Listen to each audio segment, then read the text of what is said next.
दिल दिल पे जखम सुन बेवफा सनम कैसे के तोहरा भुलाई। याद बड़ी आई हो याद बड़ी आई।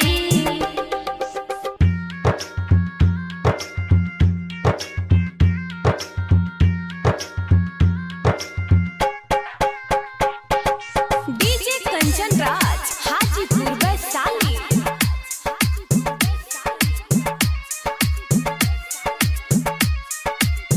भूले के दावा हम डॉक्टर से चल जाइब दूर हम तोहरा नजर से।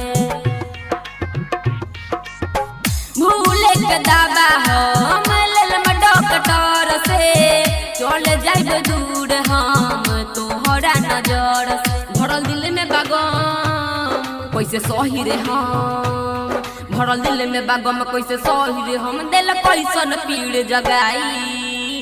याद बड़ी आई हो याद बड़ी आई।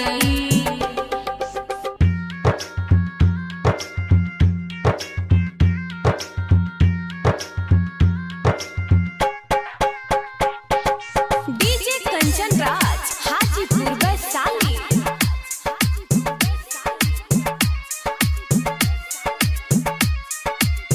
प्यार में न जाने कैसन लगल बाट रोग हो। देखिए के पागल कह तार सब लोग हो।